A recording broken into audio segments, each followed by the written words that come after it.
Good evening. We will be starting shortly.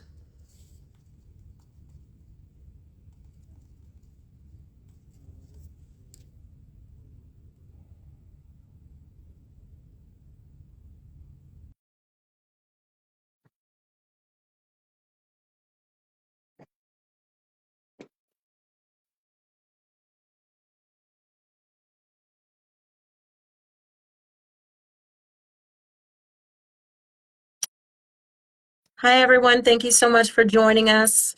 We're so looking forward to tonight's conversation. It will definitely be a great one. Really looking forward to connecting this Black History Month and just talking about where we are in the world. Give me one moment. I just want to bring my colleague on.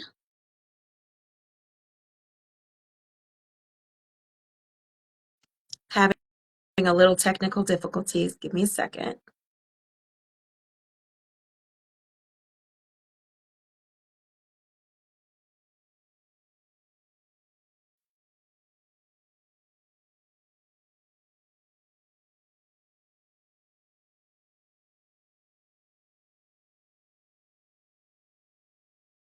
Oh, I thought I had him. Hold on.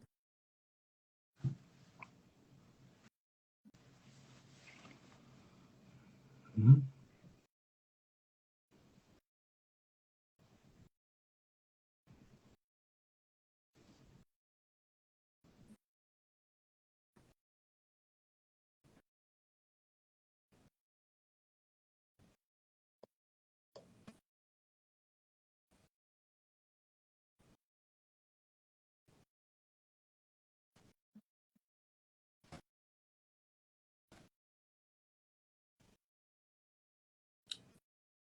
Give us 1 second. We're just having a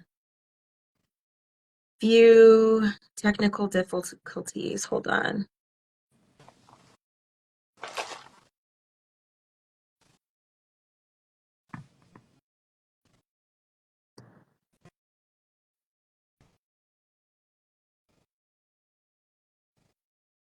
Hey, Hal, can you hear me? Yes, can you hear me? I can. I cannot see you, but that just may be me on my end. Are you able to see me? I can, yes. Okay. Um, well, thank you so much for joining me. And I'm really excited for today's conversation. We are smack in the middle of Black History Month. And I just want to say thank you to everyone who has tuned in for today's Justice Now conversation sponsored by the National Urban League. I am Jerica Richardson, and I serve as a Senior Vice President for Equitable Justice and Strategic Initiatives at the League. Um, and I'm really happy to be joined by Dr. Hal Smith, my colleague, Dr. Hal Smith, serves as a Senior Vice President for the National Urban League's Health, Education, and Youth Development Division. Hal, thank you so much for joining us. Thank you so much for having me. It's a pleasure. Yeah. Well, let's jump right in. I think when I think about where we are, I really want to focus on educators on the front lines and how they're advancing Black history now and how we advanced it in years prior. So I think the perfect way to start is to take a few steps back and really talk about the founding of Black History Month. And I know, because I've seen you in action, you are an expert on breaking it down for all of us. So if you could tell us a little bit, give us a little bit of background on the father of Black History Month, Carter G. Woodson, and kind of explain to folks how it all began. Sure. Uh, Thanks again for having me. So, Dr. Carter G. Woodson was the second Black man to graduate from Harvard University. His background, though, was more focused on how to make a difference for our folks, right? Mm-hmm. And he wanted to make sure we understood in Negro History Week, as it began as a week, that there were times to highlight not just our struggle, but our progress, the ways in which we connect to each other, the ways in which history and culture come together and reinforce each other.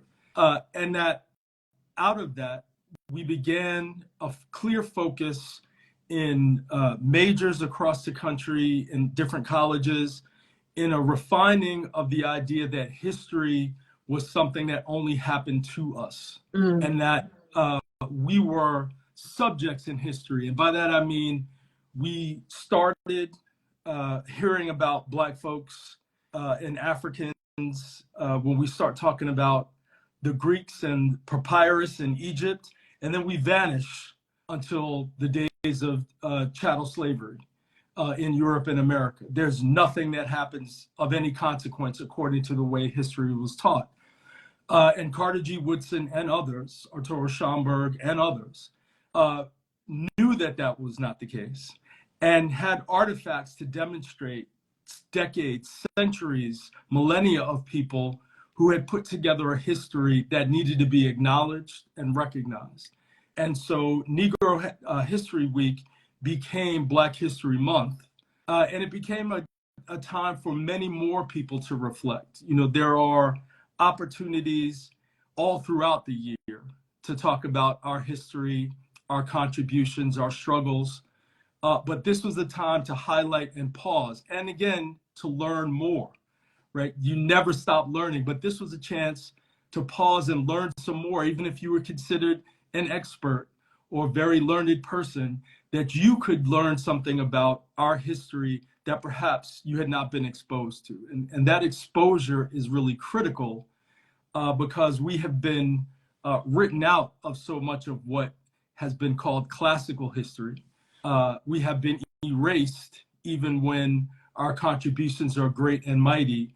So spending time learning how to rewrite us into history, but importantly, establish our own history, not in competition with anyone else's. This is ours. It is best understood as a series of cycles, in my mind, that stretch back at least until from 1619 until today. But there's much more that we can talk about in terms of how African peoples, how Black people, how African Americans came to be in this place we call the United States of America and in other places in the diaspora. So well said. I mean, you brought us all the way back to the genesis to where we are today. And I love it. And I love that you focused on and that you wove in the word exposure. For me, exposure is so critically important. And I'm curious, I want to ask a little bit of a personal question. Want to hear from you about what really led you into stepping into the space of education. And I bring that up because I think one of the undercurrents of things that we talk about when we're thinking of Black history, obviously Carter G. Woodson was a male educator and was a pioneer in his day. But in the struggles that we find ourselves today, I do think that a lot of young people are not as exposed to Black male teachers or men of color as they should be. And I think the diversity that we are seeing in education in some places and spaces is quite concerning. I myself did not have a Black male teacher until I went to college.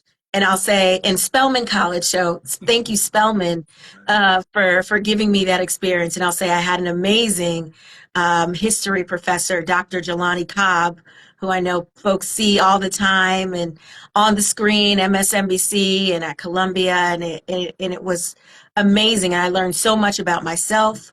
I learned so much about my history, American history, African American history. But I think exposure to our history and exposure to having educators who look like us, who have gone through similar experiences, who are rooted in our culture is extremely important for young people and really everyone, people of color especially. And so would love to hear a little bit from you, Hal, about your personal journey, and how you stepped into the education space and up to where you find yourself today, really leading a division that's devoted to education, health, and youth development. Sure. Thanks, Jerica. So I'll start by saying that I believe education is teaching and learning wherever it takes place, right? So that might be in the building we call school, but for me, it was also in after-school programs, basketball courts, football fields, public parks, and most importantly, public libraries all across New York. So I grew up in Long Island, in Roosevelt first, and then in Wheatley Heights, New York second. And in Roosevelt, it was important that I note that there were many, many people who had come out of the cycle of the 50s and 60s, the civil rights cycle.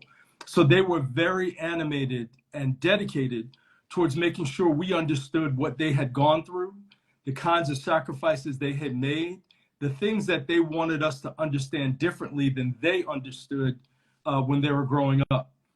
So we had all manner of biographies, some fully published, some that were dittoed in Xerox, for those of you who remember those. We had an unofficial curriculum that we went through. Our teachers, not all veteran teachers, and certainly not all Black teachers. I didn't have a Black male teacher until the 5th grade, and he was fabulous, Mr. Creighton. But it was clear that the men in the community were going to invest in me. The women in the community were going to invest in me and my peers in ways that perhaps the public schools would never, right? And so in that way, I've always thought of institution building as a part of what we need to do, not just pushing our agenda, pushing our curriculum through schools. Because again, if teaching and learning can happen anywhere, then school is just a part of that. But you need institutions, you need public libraries, you need churches, you need youth groups who are going to convey this information to young people and kind of reinforce our culture, right? That's part of what got me into education as a formal exercise. I began hearing people talk about K through 12 education in ways that sounded familiar to me because I had spent some time studying, Brother Carter G. Woodson, W.E.B. Du Bois, Ella Baker, others who thought of education as a public enterprise and not just something you could be tested on, but it's, again, the conveying of knowledge, back and forth dialogue between generations and between peers. So it occurred to me that there was a space that could be created for education to be more meaningful than perhaps it's laid out on a day-to-day basis in most schools. And that the only way we'd really be able to realize that is by focusing on institution building. So I began talking to folks who were in after-school programs and youth development programs, and some K through 12 teachers who said, yes, I want to figure out how to do this well. I do it as best as I can, but are there ways we can connect? Are there projects we can do? Is there service learning we can do? Are there museums that we can connect with? And for me, that's all education. All of those are educational spaces. So if we have a curriculum, and we do a rich curriculum from thousands of books, from 150 more years of history, of culture, of art, of film, all of these things are history to us, are meaningful to us.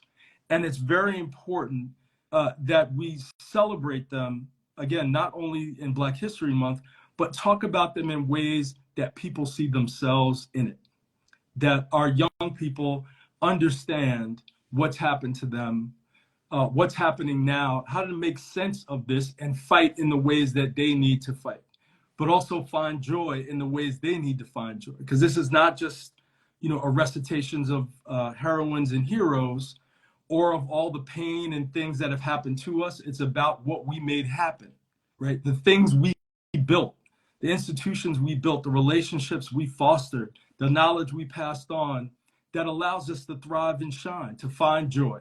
And yes, to fight when necessary. And these days, it seems it's always necessary. So I think if we can get kind of that ethos of connectedness, of community, of education as teaching and learning wherever it takes place, if we can get that more deeply into educator preparation, and again, that isn't just teachers, that's counselors, that's principals, that's superintendents. You get that spirit in mind, you get that knowledge to be applied, not just to be in your mind, but you can translate that into ways that matter for young people. I think that's where the investment comes in for me. For the National Urban League, it was important to me to find a place where this kind of conversation was not only welcome, but it was understood, right? I spent a lot of time in settings where the conversation has to start at the beginning. With the National Urban League movement and in many places in our community, I come in mid-sentence and everybody knows what I'm talking about. I don't have to prove a point. I don't have to justify why we're here, why this is an important issue, but that also gives a certain responsibility that you need to know what you're doing and you need to know what you're talking about. So constantly learning, lifelong learning is a part of this. But there are settings in which you have to start from the beginning. You have to fight your way into the room. And there are settings that are welcoming to you. They're going to challenge you. They're going to push you. But you need to recognize which is which and come prepared for either or something in between. And helping Black educators to be prepared, to understand that their careers are likely to be tied to turnaround opportunities, right? That is the worst possible setting. You're ready for it, but you're not going to get all the tools you need to be successful. Those are the kinds of opportunities that we've been afforded. Those are the kinds of leadership opportunities, often under-supported, not well-supported, that these educators find them in, and having an opportunity for them to learn what it takes to lead, to be culturally relevant and resonant in their leadership, in their teaching and learning, is incredibly important. And there are a number of places who are very, very good at this. The Center for Black Educator Development is one. The Call Me Mister program out of Clemson is another. These are close, tight ties between us and the National Urban League movement. But we're always learning that there are many other places and spaces where this is going on, where we hope to learn how to do this better and how to make the impact more meaningful. I so love that you packed in resources because often we focus and we talk about the issues and the challenges and the problems and say we got to go out there and solve them. But you lifted up resources and institutions that are helping to prepare our folks, our educators for the work. And when you mentioned turnaround, it really resonated with me because so often, whether it's in education, whether it's in business, whether it's in government, and if we look at our history, it often feels like when we are given an opportunity or when leadership from the Black community is looked at, it's often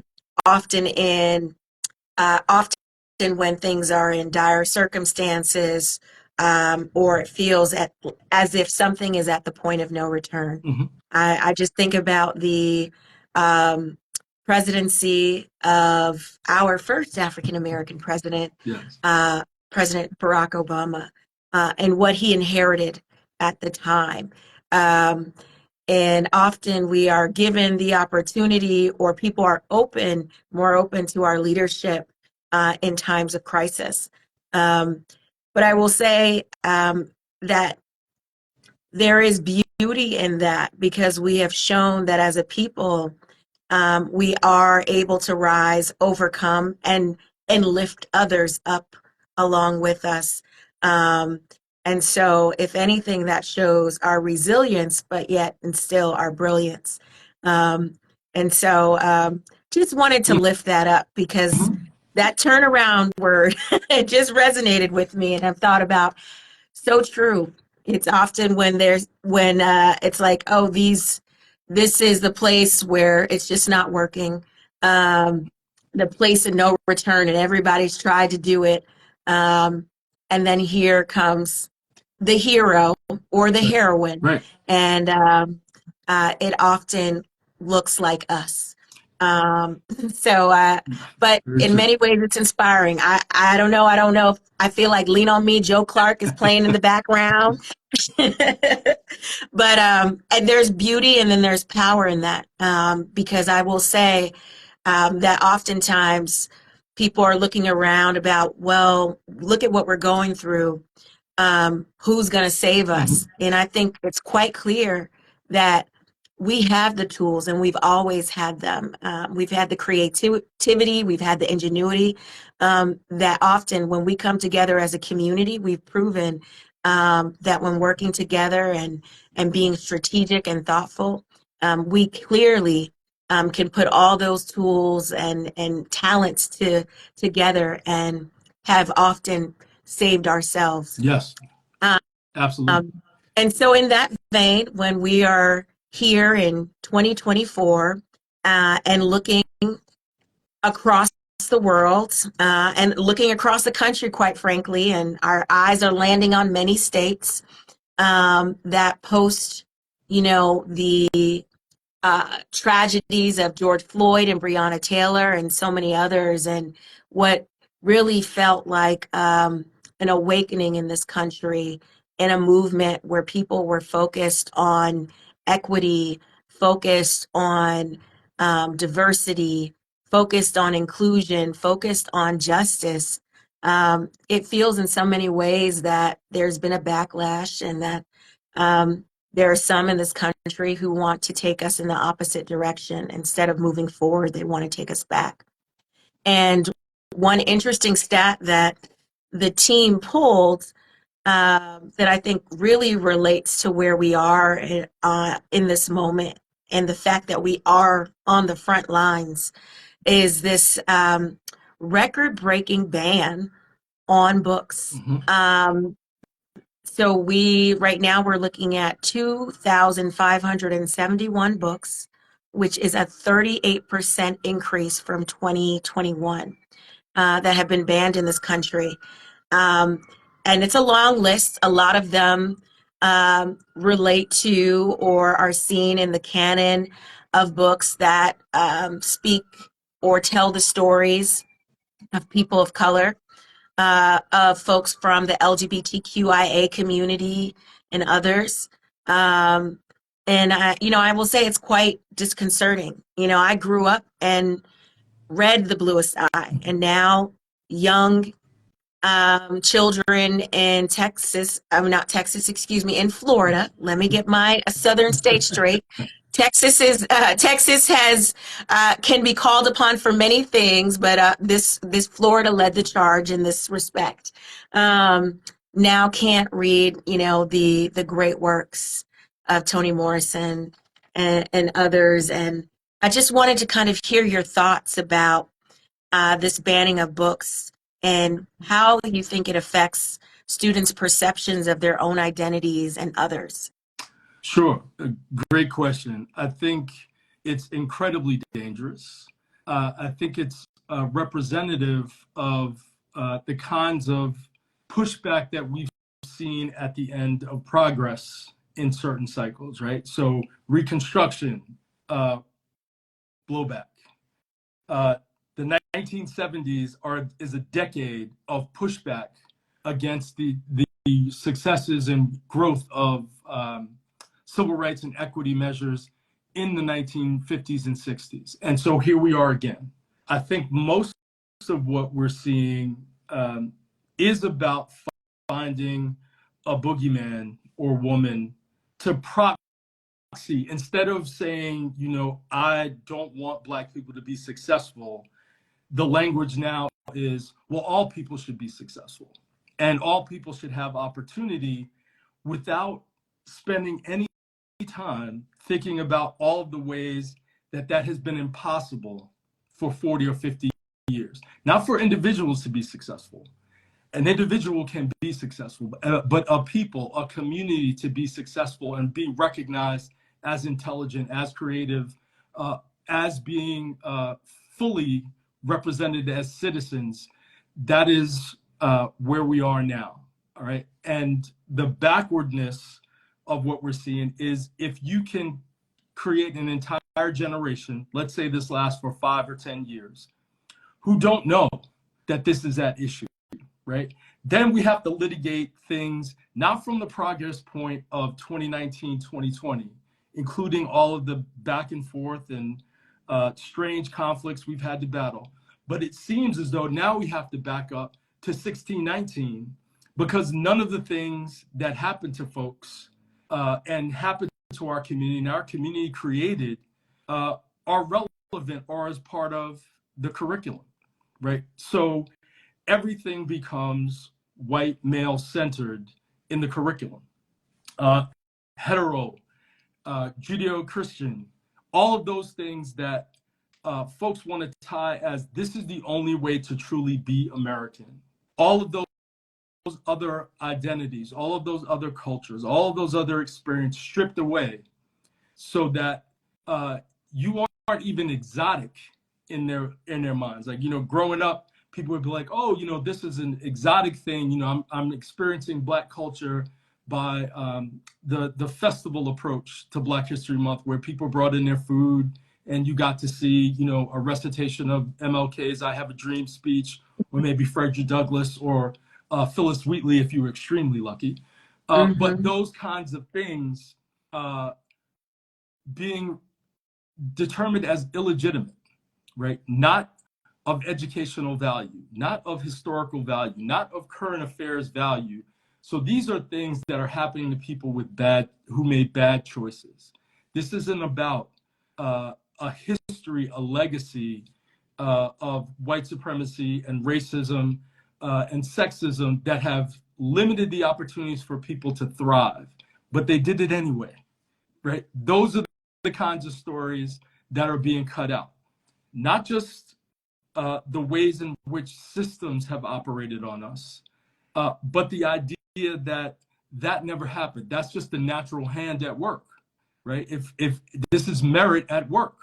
So if you know, not enough Black folks have gotten into college XYZ, it's because of their own shortcomings, not because they attended schools that were overcrowded, that were underfunded, that didn't have AP courses, and the kids did the best that they can by doing biology and chemistry without labs, right? Everything out of a book. And saying that that's the same educational experience as someone who had an opportunity to do early college, to do dual enrollment, and say, of course, these are the same things. These are absolutely the same. Everybody had an opportunity to go to school, but it flattens the conversation and is incredibly dangerous because it makes the routine kinds of racism that we see and experience every day seem as though it's not happening. And there's very little ways to talk about it that folks find legitimate, even in the Supreme Court decision, right? You can talk about in your admissions essay how you faced something and then overcame it. But you can't talk about how all people who identify with you as you had this experience. So again, it's the isolation into an individual. Wow. Right? So it's the erasure of a community. It's the pretense that individualism is all that matters, right? And this is a lesson. Harold Cruz has a book called Plural But Equal. This book is talking about how communities are building, have built histories, protections in order to enter into U.S. society fully. And instead, we want to have individual people pop up and be successful and say, well, no, that's true for everybody. Everyone can do that. But it masks the real inequities and injustices in our community that also affect low-income white folks, right? That's like that. Absolutely. I As mean, long as they quiet as believe in kept. that, yeah, as long as you believe that the person next to you who is of color, who is LGBTQ plus, who is Black, who is Native, whatever it may be, that you have a better experience and life chance than they do, you're willing to accept that inequity is just built into this.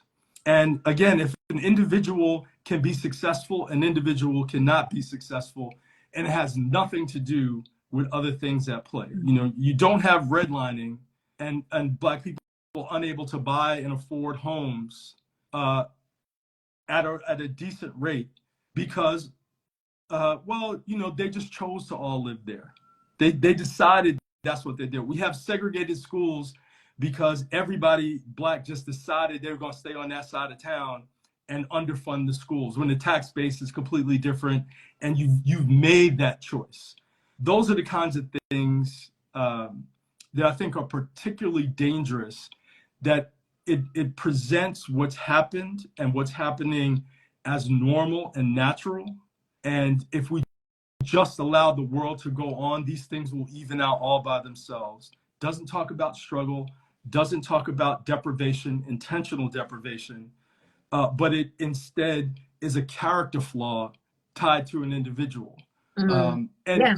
if we're able to talk about race in complex ways, we're talking about gender in complex ways, religion in complex ways, in dialogue, we're able to come to solutions.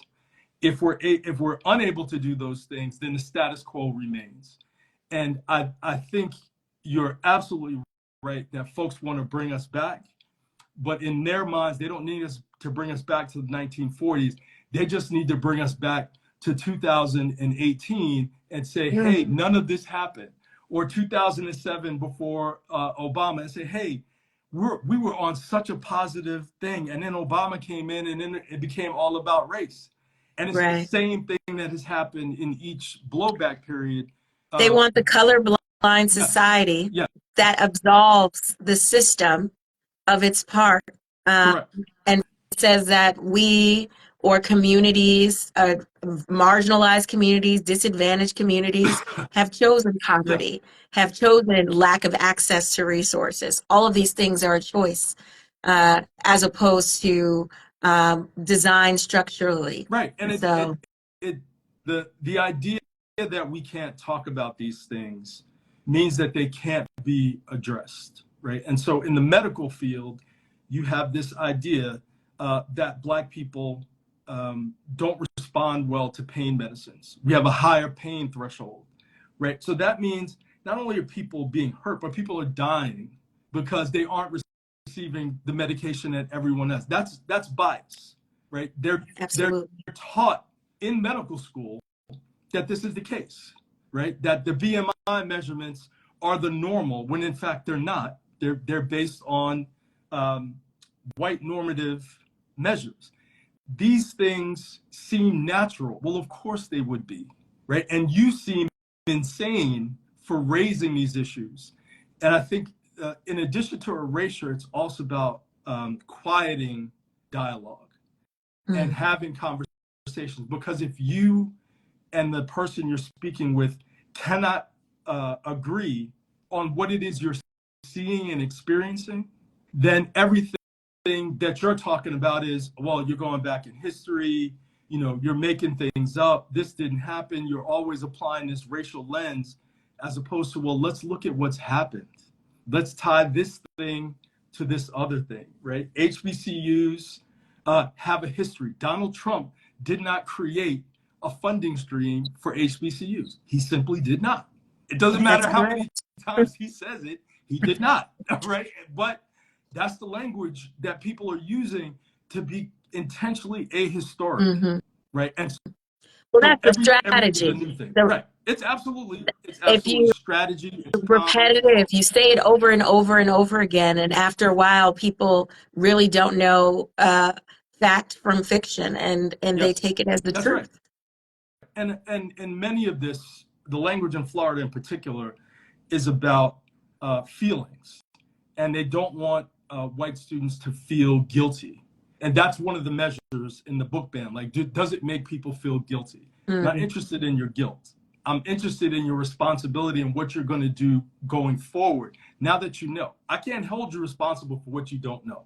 But once you know what you've been exposed to, different ideas, to different experiences, to different sets of outcomes, I can hold you responsible for acting differently, right, right? But right. I don't need you to be, as a 12-year-old girl in Florida, responsible for 2,000 years of oppression.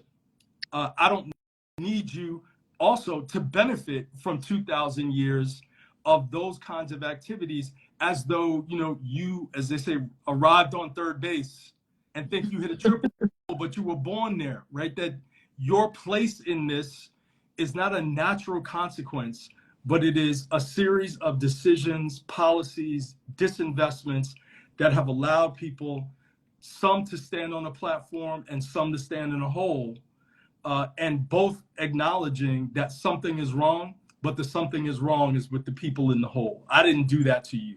I'm not asking you to take personal responsibility. I'm asking you to think about the circumstances of people beyond the confines of your house, who might have a different experience that is also due to no fault of their own, except they were born into a society that thinks different kinds of people, different kinds of perspectives aren't important, and others are super important.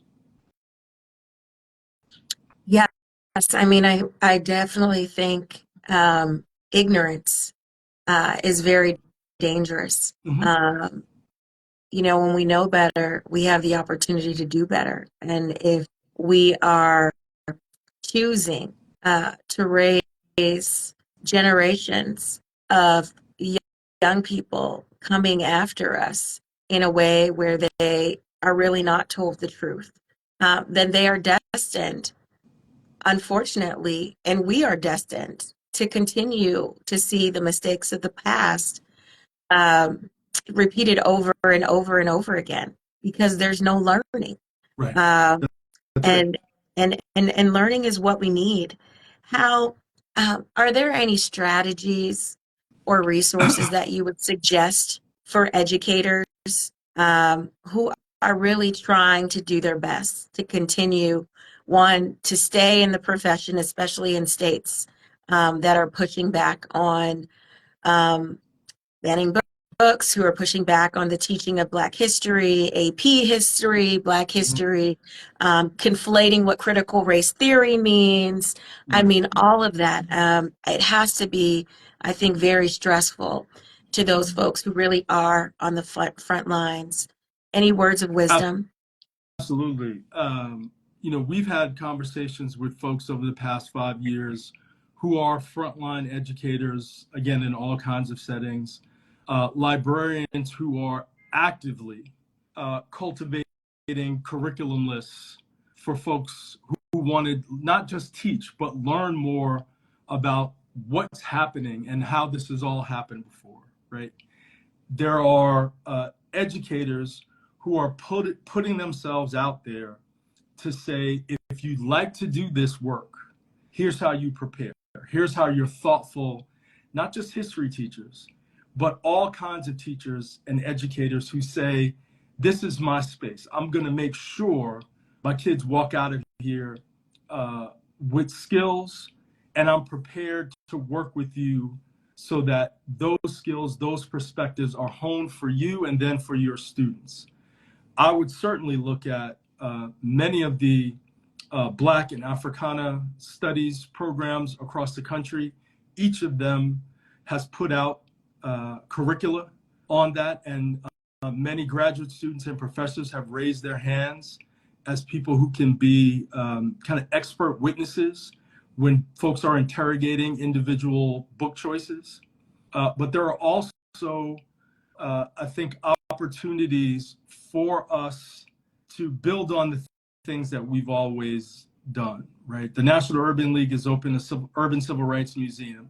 There are museums all over the country who never stopped and will never stop telling our story, giving perspective, including when there's contradiction, right? And there's complexity. But there are institutions there that need our help. There are institutions yet to be built and born that our generations, are going to be responsible for building. And the fact that laws have passed, that books have been banned, it is not one way, it is not permanent.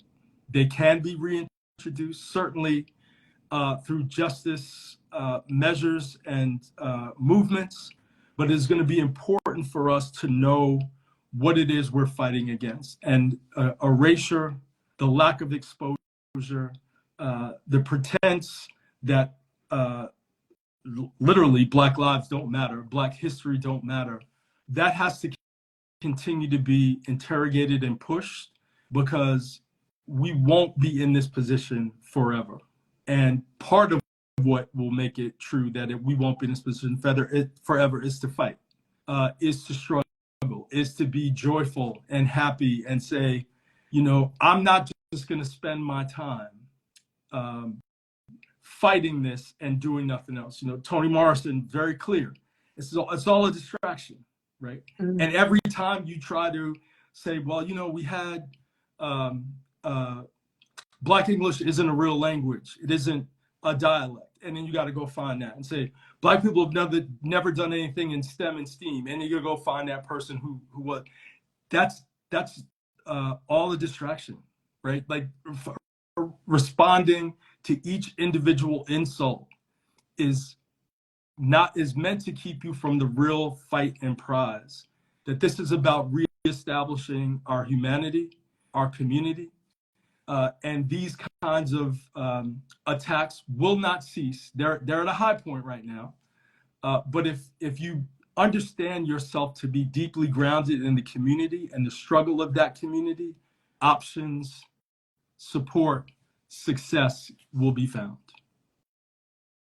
That's beautiful. I mean, and I think you gave advice for educators, but I think there are some great opportunities also in there for parents who, as you said, we all have a role and responsibility to play in teaching and learning. And we all need to continue learning. And so I'm really glad that you lifted up the National Urban League's Empowerment Center and our Civil Rights Museum that is coming up and will be opening up in the heart of Black America in Harlem on 125th Street, which is just historic in and of itself and in its own right. But I know the vision there is for it to be an interactive museum and an educational space for people to visit, for people to learn, for people to absorb. And it is all of our responsibility to protect our history, continue sharing, teaching, and telling our history. We can't allow the erasure to happen. No. There's so much more for us to do.